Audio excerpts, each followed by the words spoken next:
Hello and welcome to the fifth episode of the commentary series, wherein we will be tackling the third episode of season 1 of Dualistic Unity. I hope you can see why that sounded so confusing to me in my head.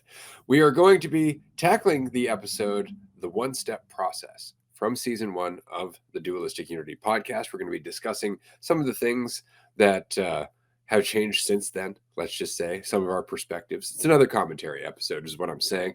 I'm stoked for it. These are always a lot of fun.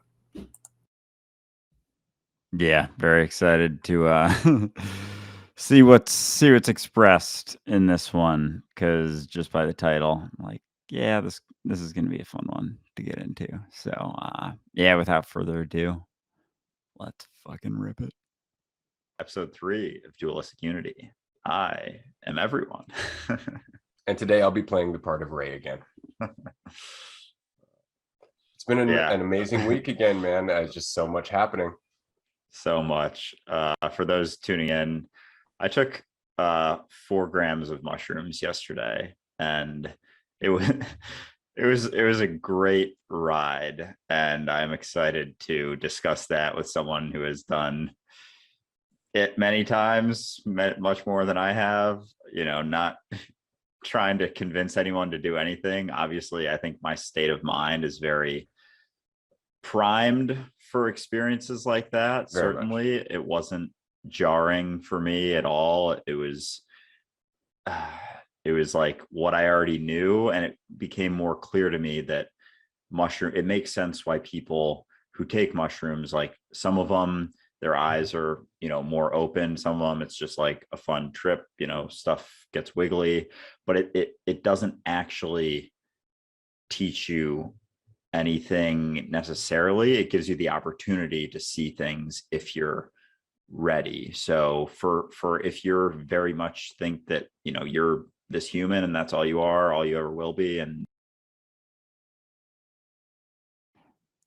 I don't think I can pause it, but oh man, it just hitting me how much the round and round we go with this, and it's like moments where you can realize something, but there's still so much not in the way again, but so much about you that's still very much you.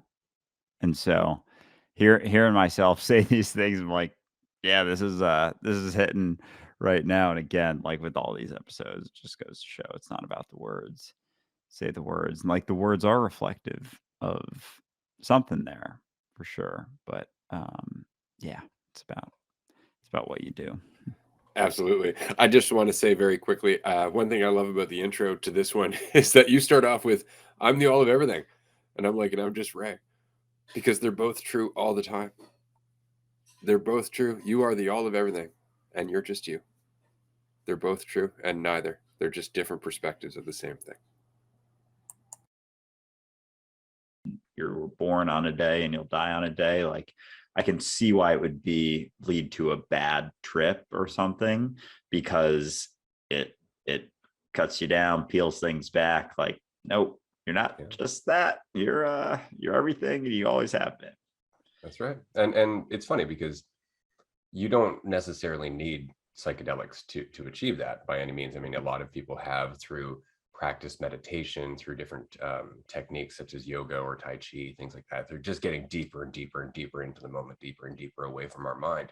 But in the world that we live in right now, and I know I've had this conversation many times, there are so many influences that exacerbate our stress. There are so many things that are constantly just pounding us over the head with the need to think about ourselves, that it becomes very difficult to establish that practice. And so psychedelic experiences are often a way to kind of shortcut your way past that stress, but there's a danger as well in that, because then you almost expect it to be that easy when you're not being helped. And so it's important to remember that while they can be a shortcut, they are a shortcut to work that you are still doing and will continue doing once the psychedelics have worn off. That process that you're going through in that experience continues on into sobriety. You're just not as aware of it. Mm-hmm.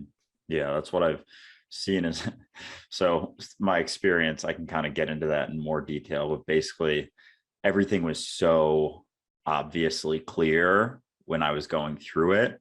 And it certainly stayed with me, but there have been like, the my identification with Andrew and fears and wants, like I can feel them trying to like get back in, and I latch onto it. And when I was going through, yesterday for a few hours, there was none of that. And everything was so clear.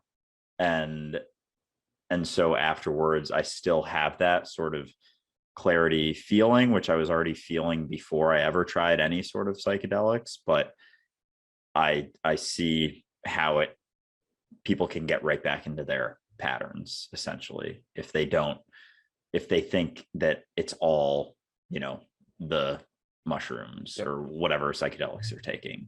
So that's often what happens. Unfortunately, that's exactly what happens.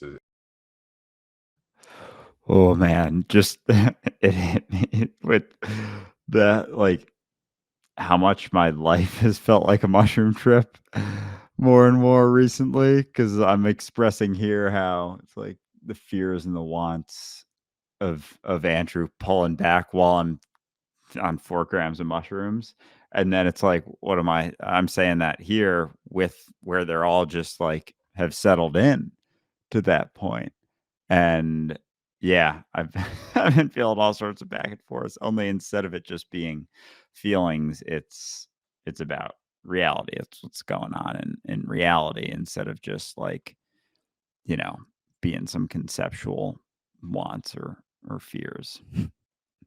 See, that's just it though, right? It's like on psychedelics, you become more aware of all of them, but you also become more aware of your role within them, because that's what goes with having more awareness.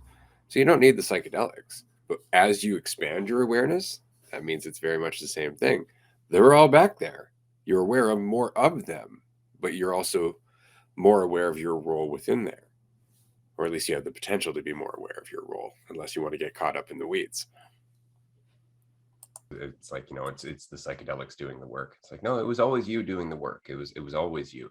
And if you take responsibility from that, you can continue to do it. But if you pass it off, then you're not going to learn anything from it. If anything, you're actually going to get farther away, disregarding those uncomfortable insights as just, the drugs, instead of, no, it just makes me uncomfortable and I don't want to look at it right now because I'm not relaxed enough to feel that I can look at it and not be afraid. And that's really all it is, right? Is that you cut your strings and you're like, I can look at anything because nothing is terrifying to me, right? I'm perfectly good being uncertain, so bring on the insights. Whereas the rest of the time, when we're overcommitted to the idea that we need to be in control, or that there's a me to be in control, that's all just riddled with fear. There's nothing to do there except be afraid and defend that idea of yourself. And so you can't take in insights. Everything is a threat to you. yeah, it hit me like nothing can go wrong. There is no, like, that is what anxiety and fear stem from, is the idea that something could go wrong, and it can't. And you can make up a story that it could, if you're identified with certain things and attached to certain things, and something changes and all of a sudden you perceive that as something bad happening or something wrong happening. And it's like, there is no wrong. How could anything? I just wanted to take a moment to recognize how clear this Andrew was as he was going through this process here, because you could tell it hit for sure. Oh, dude, I'm loving the conviction, man. Just the conviction itself is is awesome. Awesome to see. And shout out to the hairstyle. Seeing this has been a trippy episode, like seeing myself from like, I don't know. I think I've said that maybe every commentary episode, but it's trippy seeing yourself from a couple years ago and realizing how much you've changed and also not changed in certain ways. It's weird seeing my chin. How could it even go wrong? What does that even mean? In what sense? And so I can get into, I don't know if I can run through quick like what I did yesterday and what I took and whatnot. I Absolutely, basically, for sure. I just yeah. want to make the quick point, and it's important to remember that the implications of what we're talking about are huge in terms of how we can apply this to mental health. Because in mental health scenarios, we're often trying to come up with coping mechanisms. We're trying to gain context. We're exploring our past, our history, our trauma, so on and so forth. And in that, we almost perpetuate that journey because we're trying to come to a resolution. Whereas the mentality we're talking about is to go, right, that big scary dinosaur in my head of that memory is just a fly. If I can change my perspective of my power within this relationship or of my role within my existence. And so the implications are massive for what we can do in our day-to-day life. But it's interesting that it's this conversation that leads us to those insights. So by all means, explain what you've been going through this week, because that's great. So for those listening, we talked about it last week, but I tried some for the first time last weekend, basically. And throughout the week, kind of every other day, I was trying out different like micro doses. And then yesterday I figured I could handle more. And so I took 3 grams. And then an hour and a half later, I took another extra gram, as Ray refers to as the kicker, which I think definitely, hit me in that second wave a little bit more strongly. It was great. And basically, so I have here, I have this, it's a acoustic soundboard thing that I got. This is like acoustic soundboard too, just like, so my room is quieter and sound stays in. And then in my room, I have this like psychedelic type flag it's like a greenery cave with a bunch of mushrooms on either side. And then I just want to express how much I'm feeling like little kid excited energy here. I don't know if anyone else is getting that, but it's very very much, very much. like a little kid rediscovering life for the first time. And again, I do not speak from any point of like, I feel like I've come so far since then sort of thing, at least not on this episode, but this is very fun. It's fun to watch for sure. And recognize that it's not like the last time you've had that energy. I mean, I love having that little kid energy. That's part of the point, is to have that shit fucking all the time, because it's always fresh and new if you allow yourself to get out of the way. That's why it always feels like it's the first time you've seen it, right? Because of course it feels like that. It's now. It's not the past. that's kind of looking out into space. Exactly.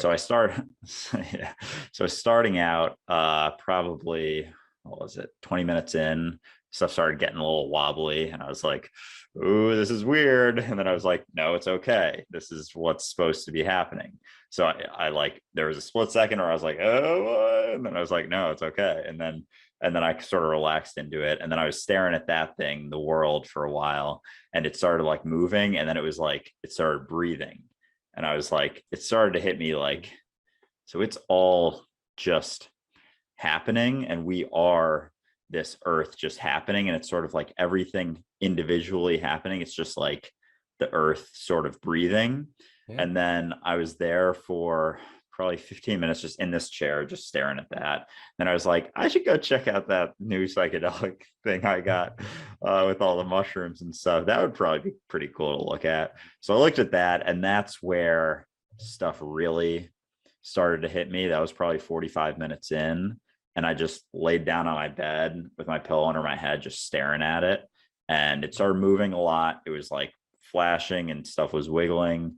And it was almost like they took me back to that. It was like, this flag is earth with mushrooms on it, just like a bunch of beautiful greenery looking out into space. And it's like, that was what earth was.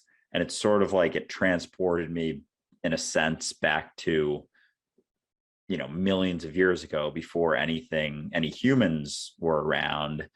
And it just became very clear that this is what has always been. And we just came through evolution of, more recently was through apes. Before that, probably, I don't know if I don't know, but yeah. Mycelium. We came from mushrooms. Yeah.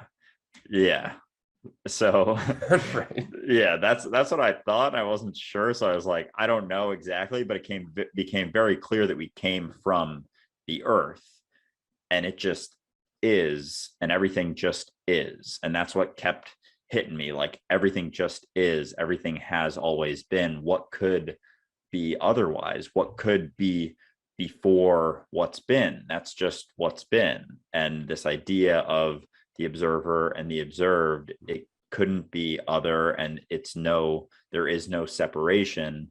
It's just what is and always has been. And this idea of, any sort of belief, any sort of religion, everything that we've built upon the earth is just a layer, and it's not what is our belief. Well, it is and it isn't. Like, it is what is because it is, but it's also not. It's like our idea of what is, and any religion is just a story that we've layered on top of, oh no, this is what is. And it's like, it's always just been what is, and we happen to come out of the earth over millions, hundreds of millions of years. We came to this point, but it's always just been, and the only thing there ever is what is now. And And that's all that's we're what ever trying to describe. anyone's ever talked about, That's it. basically. And every time people who don't have the clarity take the words and focus on the words, or they take the actions and focus on the actions of that person who had that moment of clarity, instead of realizing, oh, it's just the clarity.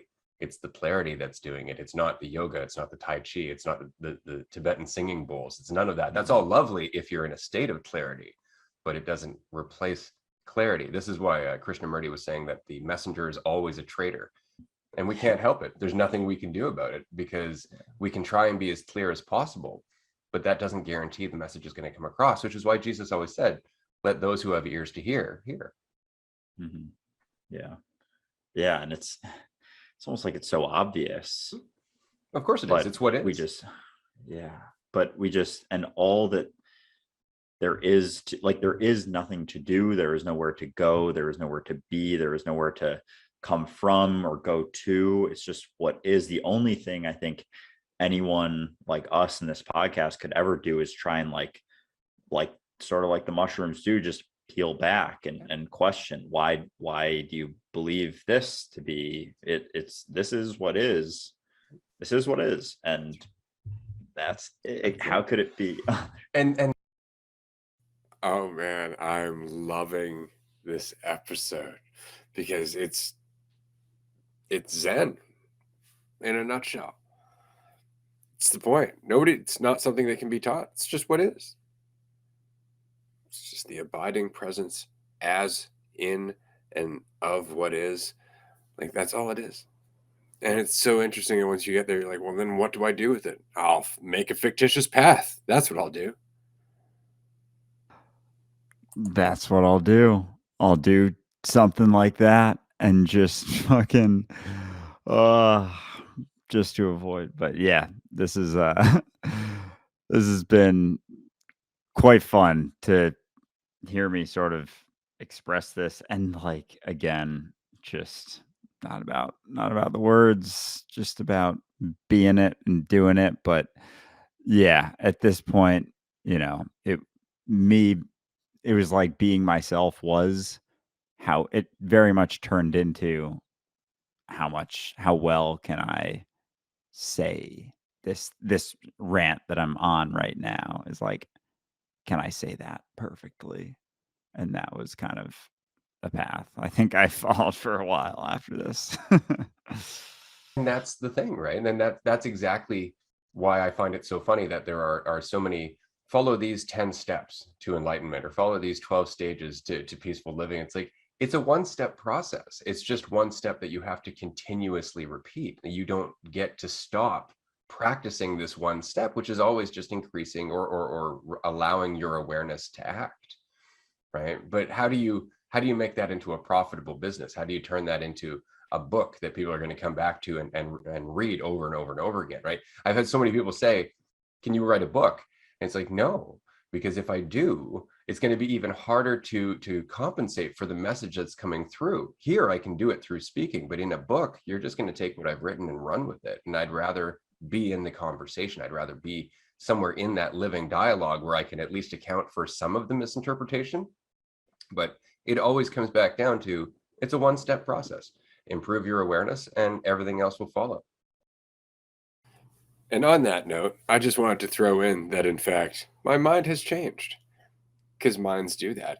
We are, in fact, writing a book. And the reason that we are writing that book is because I think, in my humble opinion, that we may have found a way to at least make it a book of such varying depth that regardless of the mentality that tackles the book, if they can make it through the title, because that's the thing, the title itself is its own first barrier. A lot of people won't even make it through that title. And then chapter 1 is directly addressing a mentality that, is likely to be a little resistant, skeptical even. And so the book is coming along quite well, and I'm very excited about it. If you're curious about that, join us on Patreon, because we've been discussing it lately, and we're going to be releasing the draft to tier 3 in the very near future. And yeah, I'm glad your mind changed on that, because and we still have the podcast, so it's conversation happening in the background as well, which is important.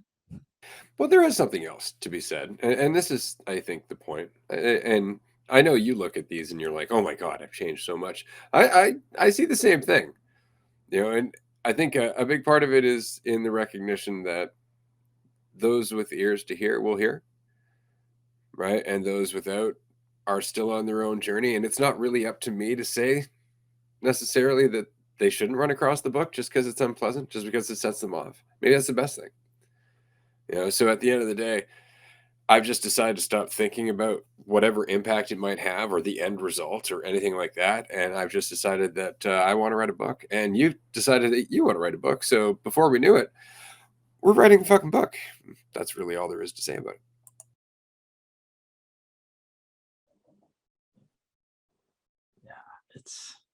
It's hard. It is hard to put into words any sort of situation, because it isn't the word. It's not words. Like Alan Watts has some speeches about that. It's like, how can you can't say what reality is, because reality isn't words.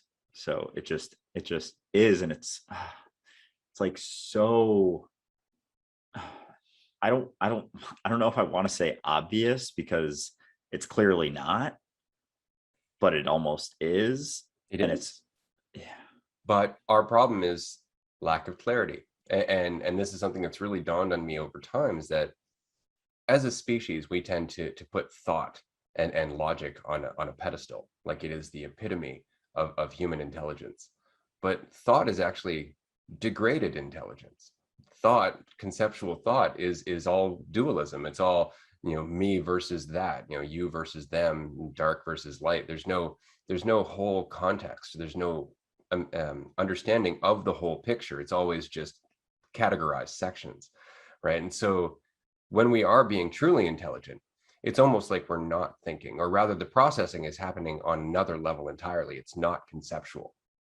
And that's the process we were talking about, like catching a baseball, for example, right? You're not conceptualizing the ball. That's why I find the expression "be the ball" to be so goddamn funny, because that's exactly what you're doing in that moment. You're letting go of the disconnect between the ball happening and you happening. And so you just catch the ball, because that's the completion of what is for that cycle, right? And so we almost get out of our way and allow ourselves to be what reality is, which is intelligence manifest.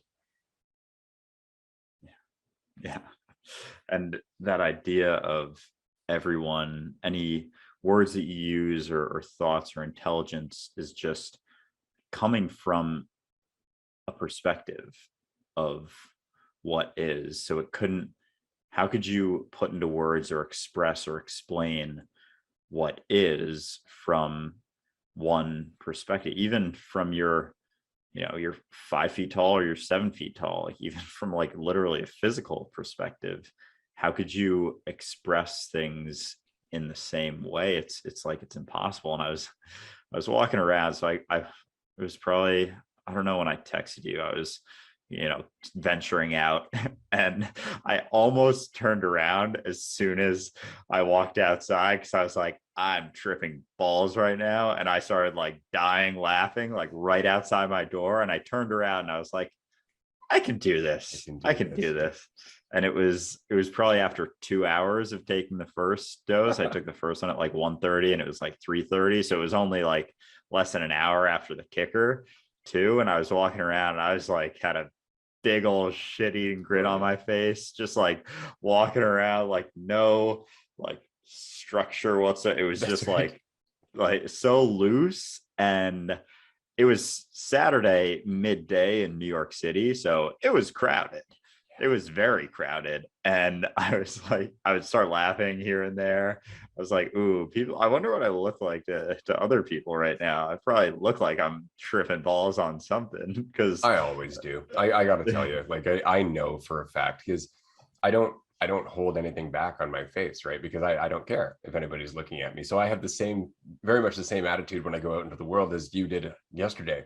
It's just whatever. I'm here for me. This is my experience. This is what I'm here for. I will sit and I will talk to a squirrel. I will suddenly stop in the middle of walking and go, huh, that's really, really interesting. And nobody's there. And I know people are driving by looking at me going, huh, I don't care. I don't care at all. Because I mean, at the very worst, what's going to happen is somebody's going to go home and go, I was just watching this crazy dude on the street, just going through this process, and they're going to laugh about it. And I've just improved my own day through them by not giving a shit. Definitely.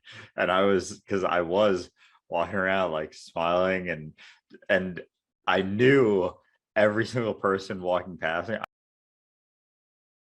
I think this is the first episode where I felt like I think I might there's a part of me that's taking myself way more seriously now than I did back then. Like I'm not getting a very serious vibe from episode 3, Andrew, at all whatsoever.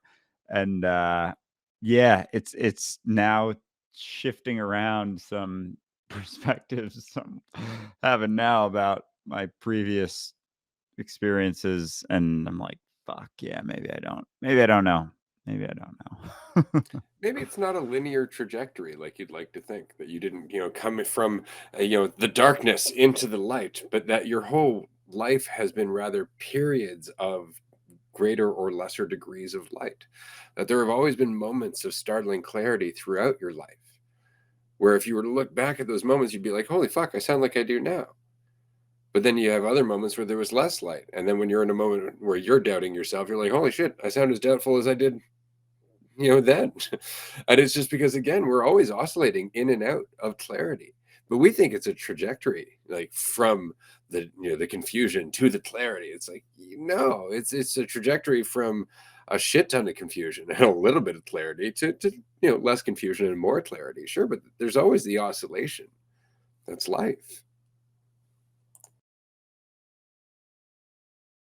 I mean, I don't know for sure, but like, it's likely that they were looking at me like wondering what I'm smiling about, and they were probably wondering if like they had some like they looked weird or something just because of my own past experiences of that. Like if someone was walking around with a massive smile on their face, kind of laughing, be like, what's going on here? Like, is there something on my shirt? And it was just, I was just tripping balls and there was nothing to do with anyone else whatsoever. But that was it. And it right? was, that's yeah. Whether you were tripping balls or not, the important part was that you were living strictly for you in that moment. Everybody else's perception of you was irrelevant. And that's why you looked so free and so happy. And what's funny is that people will see you in that state and immediately they'll go exactly what you're saying. Is he looking at me? What is it? Something I'm wearing? And blah, blah, blah. And you're almost in a state where it's like, if you stop doing that, you could join me. Right. If you just let all that go, you'd be just as stoked to be here as I am. Right. And that's the power of being free of our stuff, of being free of our ego, is that we walk around the world being an embodiment of that freedom. People see us, whether we're tripping balls or over sober, because we're so free. People see us and they go, I don't know what that is, but I'd like to experience a bit more of it. My father-in-law had actually said that to me when I first met him years ago, and we didn't hit it off, well at first, because we have different mentalities.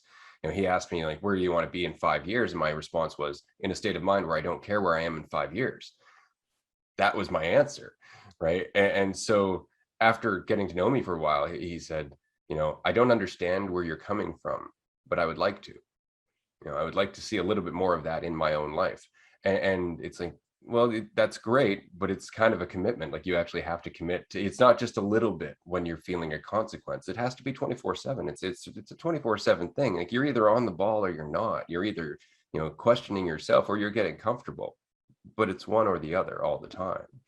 Right. And that's it. So if you're doing that in your day-to-day life, you're going to walk around the world with an expression on your face like you're just having a great time. You're going to be more open as a result, and people are going to feel more comfortable letting go of their thoughts about themselves. That's the wonderful part about that power of not trying to save the world, is that you change the world as a result.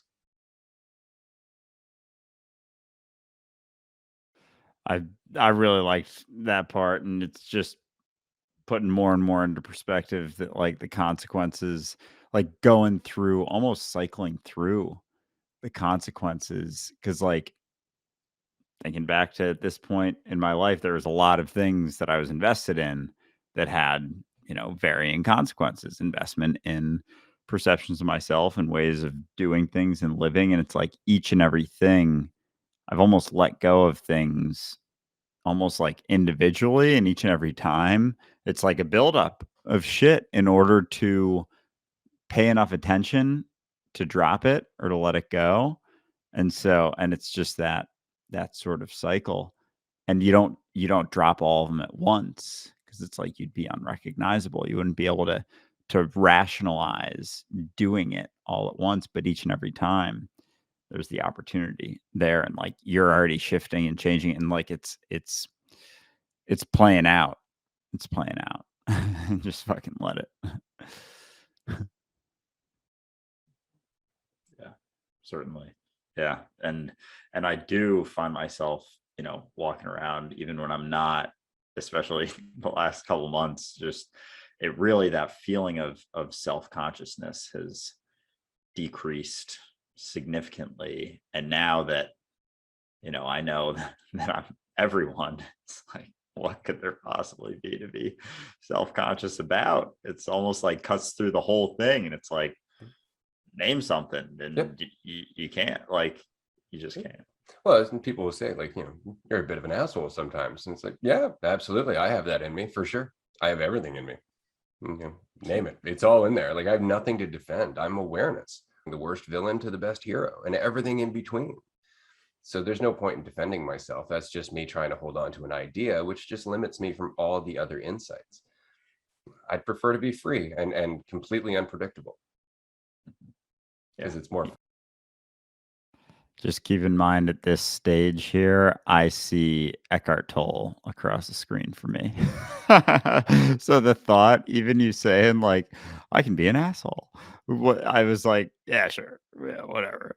No chance of that. Not that you are, but it's in there. Don't take that Like away with from me. me. Don't take that away from me. But that's true. We hadn't actually met at this point. We hadn't met face to face, and so yeah, I imagine me saying that in the context of this conversation, you're really like, oh yeah, no, I can imagine you're just terrible. And meanwhile, it's like, dude, you don't know. You don't know. Too. Yeah. Yeah. And just the idea of holding on to beliefs, because I think you posted a video recently talking about, the clinging to beliefs, and this was a few days ago, and I said I wanted to talk about it on the podcast with things like religion, and people, they'll say, just because you don't believe in it doesn't mean I don't have to. Just let me believe what I believe. And now, after yesterday, it's a lot clearer why it's like just stories about that you're clinging to that you don't have to.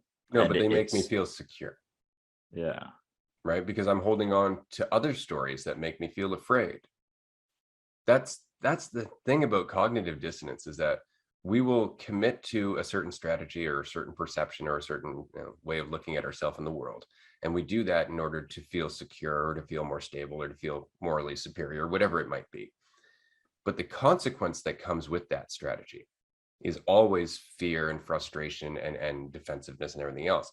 But because we're so committed to the benefit of the strategy, we won't tie the consequence to that strategy. We'll actually say like, I can't figure it out. Like I always need to be on the ball. I'm always doing my task list and I still can't figure out why I'm so anxious. It's like, because of that they're the same problem. Like you're overcommitted to control. So that's creating more fear, right? But we don't want to tie them together, because then if I do that, I have to stop overcommitting to control if I recognize it's also the source of my fear. But I don't like that, because I'm overcommitted to control. And so we immediately have this cognitive dissonance where it's like, no, they can't be related. And we go in circles trying to avoid. It's like a dog chasing its tail. Yeah. And that idea of control, there's nothing, it's an illusion. So you can't even, you can try for it all you want, but yeah, it's like a dog chasing its tail, or like a hamster running in a wheel, or like, an asymptote. It just, there is no, you think you can get to it, but there's no getting to it. So and that idea of getting to it, when you start to retract from it, takes away. And that's what leads to the opposite, or anxiety or whatever. But if you can realize that there is no control, there is no belief that you have to have about anything, then that's it. There is the opposite. Do you see how that's counterintuitive? Diminishes too. Our brain does not like that. I said it years ago. The biggest kick in the teeth for seekers of truth is that there's no truth to seek, right? Because we define ourselves by that journey, and we hold ourselves in great esteem, because it's like, oh, I'm going towards enlightenment, and then you get there and you're like, I wasn't going anywhere. I could have played Mario Kart and I would have been fine, right? Like it's just because it doesn't matter what you're doing in that state. That's the amazing part about it, is that we spend so much time trying to act spiritual or to act enlightened, and then we get into that state and we're like, oh, I can swear, I can have a beer, I can do whatever I want, because I'm not thinking about myself. None of that is me trying to measure up to this purity test. None of this is me trying to get somewhere. Holy shit, I'm free. And that changes everything. But our brain, when we're confused, especially in identifying, we always see a journey. We always see, there's me now, and then there's me in the future. It's like, but you're the same me. The only difference is how much crap you're holding on to. Yeah, I think that's, since meeting you and interacting with you, I beforehand, it's a lot clearer now, just through my own experiences too. But before, I've told you that I've gotten kind of caught up in, being this person who posts on social media and thinking that, oh, because of that, I have to not drink as much, or, be something else. And it's just so freeing. And for one, I have very little desire to drink at all anymore, especially with, I don't know, the mushrooms are like kind of kicking that for some reason. And just the idea that there is a reason that people drink, and I don't know, maybe some people like the taste, but I think that's a lot fewer than maybe would admit. But the idea that there is no way to be it, and I think it's become clearer why initially when we were talking about.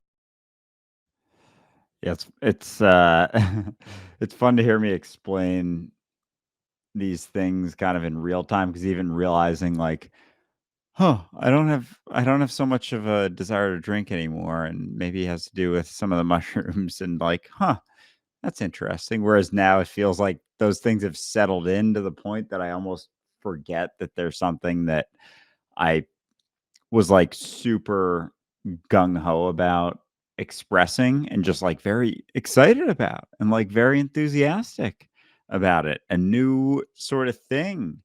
And it was like, it was on this line of a trajectory somewhere, but it didn't discount the fact that it was something brand new that I learned, and I was enthusiastic about it. It just felt like now I have less of a reason to, but it doesn't fucking change. And I'm seeing how like fucking excited I am. Like, fucking, I can be excited about fucking living. And this, like, yeah, yeah.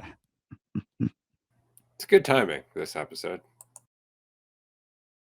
About people like Eckhart Tolle, something like that, how he has sort of like morphed in this figure where he, talks very quietly and very slow and oh, it is what is, and it is peace. And it's like, you don't have to do that, man. Like you can Emote. just be here now. Yeah, realizing Absolutely. that it's almost like he doesn't think that he can do that, and it's almost like he feels like he has to be more like that type of person, and Well, it's a sense you of don't. control, right? It's another sense of control. As in this state, I'm very calm and I feel at peace and I feel, like I'm in what is.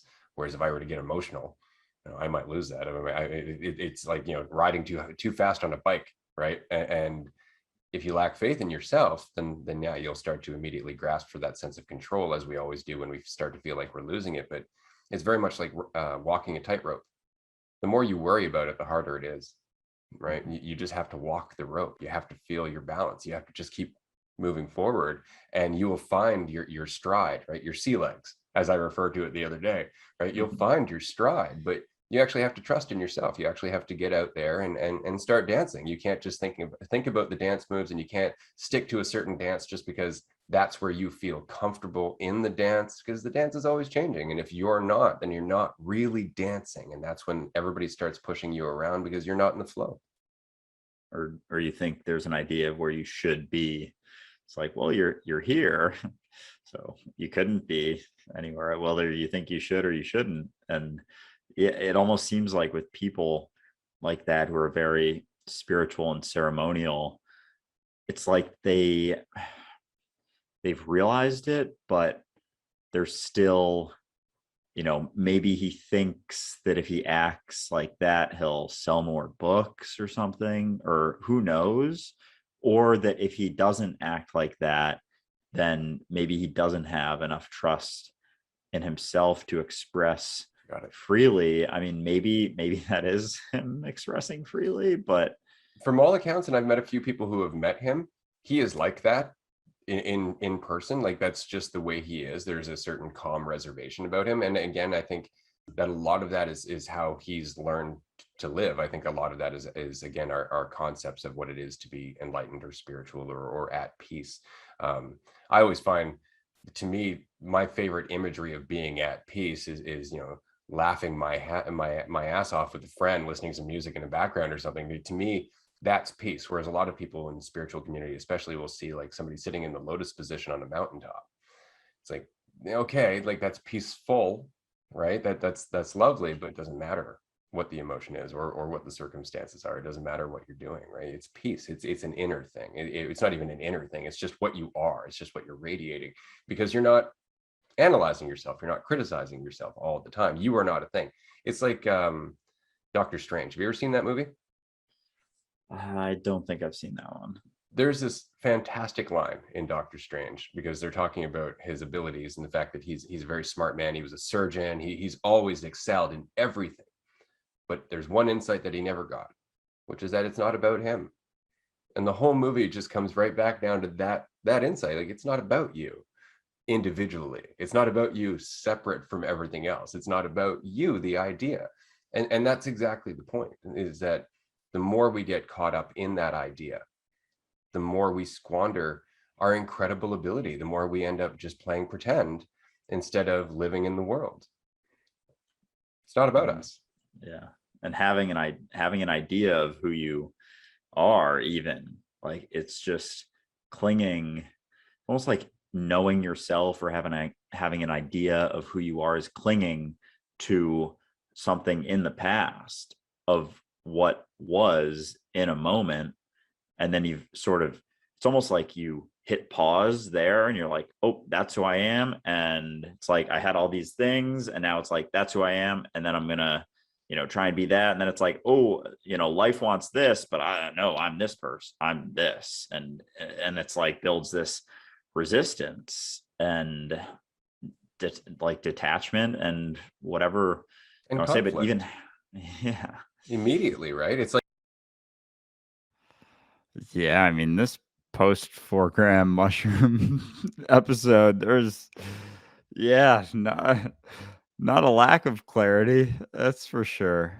That is for sure. And so, this is kind of contradicting some of my own sort of stuff and in different ways. And yeah, I appreciate you referencing the cycles and whatnot, and the desire to judge, just the desire to judge any sort of point in your life that you've been experiencing. Until your next moment of clarity, and then you'll be like, why would I do that? That's the funniest part. You're going to go back and forth, back and forth, back and forth, because you always have. But it's just how long you end up in that period where you're taking that shit seriously, right? And the less you're committed, the less committed you are to it, the less time you spend there. like I am a right turning ship. It's like, well, the wind's going left. Doesn't matter. I'm a right turning ship. It's like, you don't have to say, like, you can just turn. You don't have to abide by this idea. You can just adapt, right?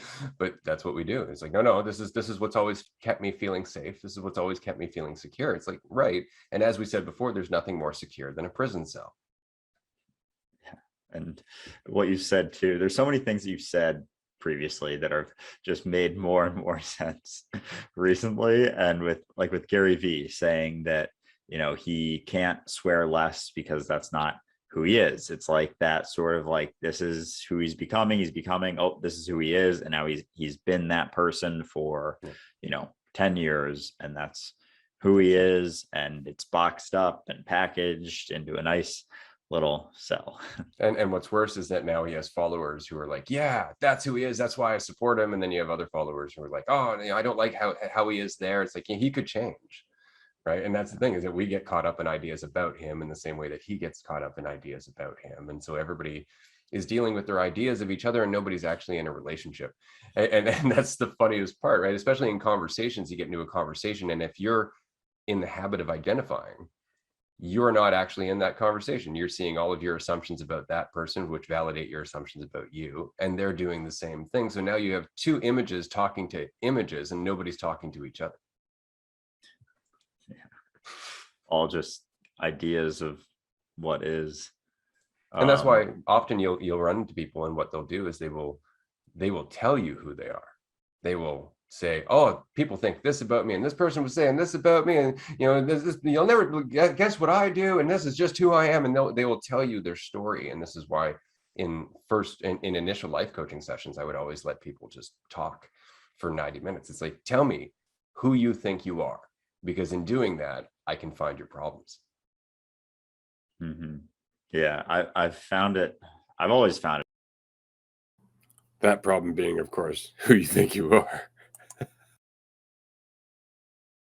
Interesting, the idea of someone asking who you are, or tell me about yourself, or who are you, like with job stuff and resumes. And it's like, how do you even say that? And you just say a bunch of things that have happened in the past that you were, there for, basically. That was it, right? Absolutely. And you cherry pick the things that are going to give you that sense of control. You're like, no, look, I did this and this and this and this. And of course, anybody who wants to believe those things will go, hey, that's great. This is who we're hiring. And then 6 months later, they hear, when you were 20 years old, you got drunk or stupid or something, and then they're firing you, like, oh, you're not the person we hired. It's like, why are you making assumptions to begin with? But obviously, I'm a human being. I have went up and down, on the roller coaster of stupidity. Everybody has, but we have assumptions like, oh no, perfect. It's like you were saying about that person you passed on the street. Like, how could you break up with me? I was the perfect girlfriend. It's like, that's not how that works. People change. People are always changing. And so many relationships, it's like, you're not the person I thought you were. Exactly. You got it. I'm not the person you thought I was. I never was. Why were you thinking I was a certain person outside of trying to validate what you thought you needed? Yeah, exactly. I am something I wanted to ask. I don't know what I'm about to say, obviously, but it's just reminding me how much I always thought it was about just the thoughts. Like the thoughts was it. It's just how you thought or didn't thought, or what you assumed or didn't assume. And it's like you can do that without taking any responsibility for what you're doing or how you're acting, as long as the words are right or wrong, the thoughts are right or wrong, which isn't even it at all. It's just kind of pointing to experience itself. But again, we go round with it, getting different perspectives each time. Asked you about, and you talked about, not needing psychedelics to get to these realizations, and I certainly see that more clearly now. But I have, along my sort of process of getting into all these things over the last probably been, I don't know, 4 years or so, pretty much since right around when I graduated college. And I've been meditating pretty much regularly for all of that time. And more recently, I feel like I don't need to. Nope. Almost. And I'm curious because a lot of people talk about, even someone commented on my most recent video about how, nothing matters, basically do what you want. This is all a game happening for no one, for no reason whatsoever. So like, stop taking it so seriously, or take it seriously. It doesn't matter. Like, do whatever you want. And someone said, like, we came here for reasons like you'll see soon. And I commented, came from where? And they're like, you'll see soon. Or then eventually it came to, we came from source energy and we will return there, but we always will be. And I'm like, I see what you're saying there, but I feel like you're kind of missing the idea that you're everyone. You're clinging to this idea that you're you, that lasts forever, separate from everyone else all the time, everywhere, forever.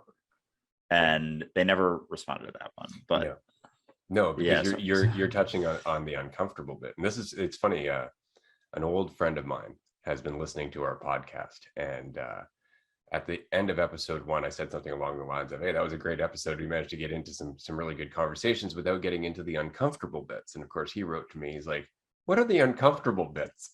And it's like, okay, well, it's all fun and games until you realize you're all that is, right? And that's it, is that once you get there, things start changing. The conversation starts changing. And that's where the spiritual crowd often doesn't want to go, because I would rather believe there is a journey. I would rather believe that there's a source that I'm going to reunite with, that there is a separation between me and everything else, so it doesn't have to just be me. That's all it is. And you kind of touched on that in one of your previous trips. It really is just me in everything. And that gets super uncomfortable at first. And like, there's a lot that goes with that. The entire emotional spectrum from loneliness to aloneness is in that, because it's eternal. It's the idea that you are all that is forever. And so when we're having that experience, it's very jarring when we're used to thinking of ourselves as me as opposed to everybody else. It feels very lonely. And then after a while, when you're there, you start realizing this actually doesn't change a thing. This doesn't change a single thing, except I don't have to be as afraid, right? And I can love more freely because I'm loving myself. And so it changes the emotional spectrum of the experience that we're having. But at first, it seems super uncomfortable to admit you're all that is, because we're used to thinking of it in terms of loneliness and aloneness. But it doesn't change a thing. It doesn't change a thing. It just means you are so vast, you don't have to worry about being alone, right? Like, there's so many different varieties of you. You can avoid it for eternity, go nuts, right? Or you can look at it straight in the face and be free. Yeah, it cuts through all those ideas that like there is nothing that can go wrong. There is nothing to worry about. List off some things to worry about, and I'll tell you things that you don't have to. And the idea of, again, the conviction, man. Oh, and it's like, yeah, that's some comfort talking right there for sure. The eternal now, us being for eternity, it's scary if you're clinging to an idea that you're just you, or even just the idea of eternity. Yep. is a scary idea, but it's not what is. What is Now. is just now. Yeah. Right? That's it. It's always now. It's always now, because everything that could exist is within now, and it's all within our awareness, which is why you can imagine pretty much anything, can't you? Right? And that it's all clues to exactly the reality of the situation, that all of existence exists within the void that predated the Big Bang, or at least that we look at as the Big Bang. All of existence, all the potential that could exist within duality existed within that void that was nothing and everything. Well, that was our awareness.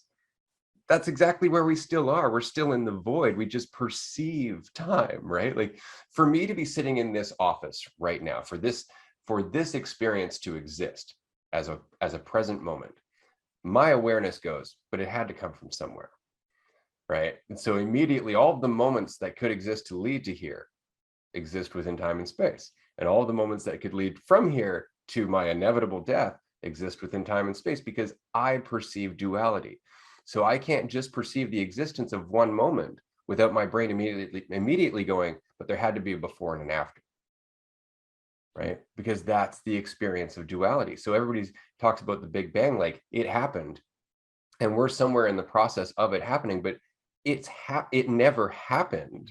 We have the perception of it happening because it's within the void. It's within the potential of whatever could be, right? So our brain creates time. Our mind creates time, but every moment is existent forever.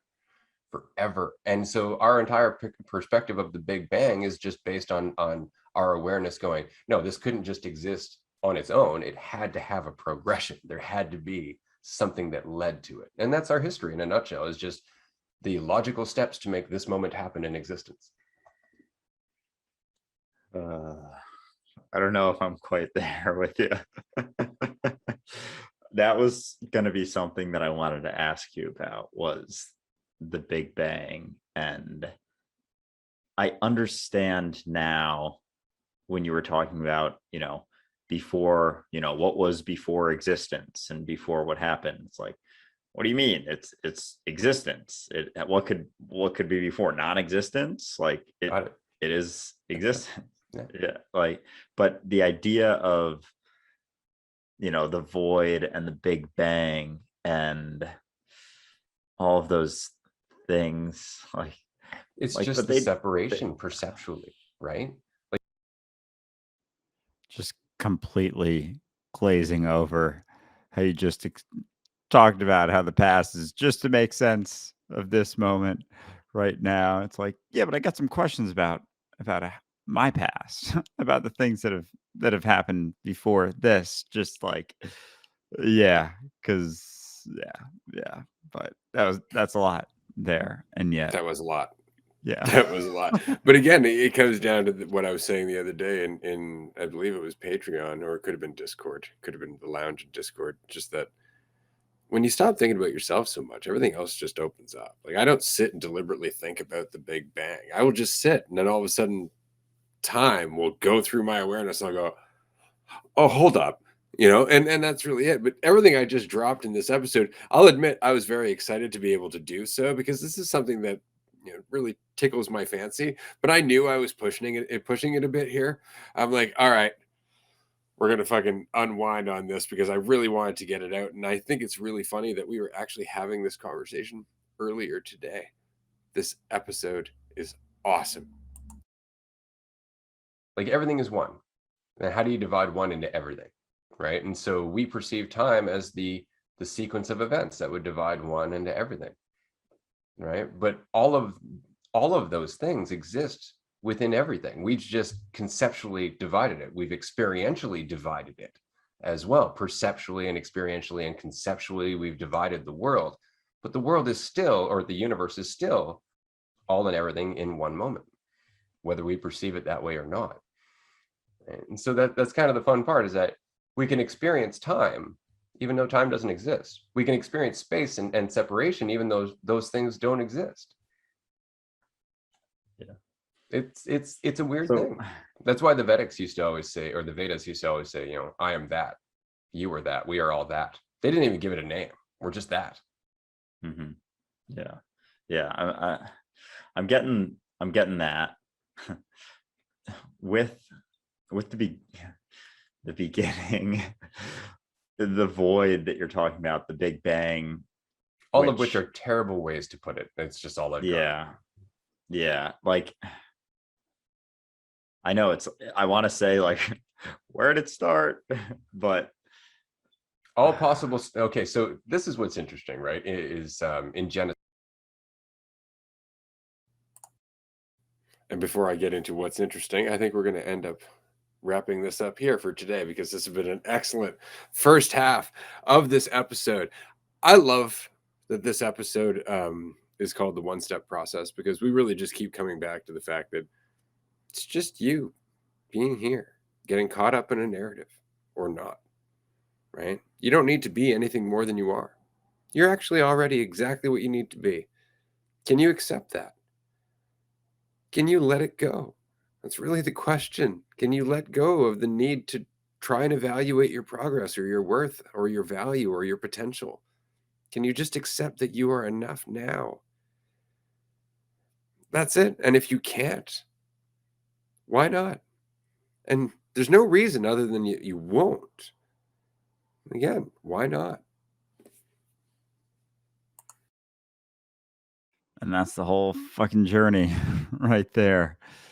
Can you accept yourself as you are, that you are what you are, that you're expressing what you're expressing, that you're doing what you're doing, and that's it? Or can you not? Because if you can't, it's like there's no good reason for it. Even if you sit with it for a second, it's like there is not. There has never been. It's just a familiar thing that you keep doing, and you don't have to. You don't have to. So this is a blast. This it's always like very much, because a lot of things are feeling different or psychedelic, but watching these episodes definitely feels like that in a lot of ways, because it's, you know, coming out of the same mouths, and really puts into question, like, you know, what am I? Because I feel a lot different than I felt like I did back then. And yet, is this video previous episode just to make sense of where I'm at right now? So watching it is like, interesting. But yeah, these are always a blast. I fucking love the commentary episodes. Oh, God, yeah. And admittedly, like, I've changed so much. And this is why I find it really funny, because there have been so many periods in my life where I'm like, oh, I'm seeing it so much clearer. It's just like, no, you're just having a moment of clarity. That's all that's happening. And even, recording this episode over 2 years ago, I felt pretty clear, but admittedly, I feel so very different now. And it's not because I see anything different. I very much see the same thing I was talking about back then. There's just less resistance to it. There's less of a big deal around it. There's more ease, there's more lightness. And that's really all. Because when you get past the words, then it really just gets down to being what you are and letting that settle in. This has been a lot of fun, everyone. Thanks for joining us. Do tune in for the next commentary episode, which will be the second half of this. Hopefully I can do the introduction with a little less hesitation next time. Thanks so much for joining us. We will see you soon. Bye, everyone.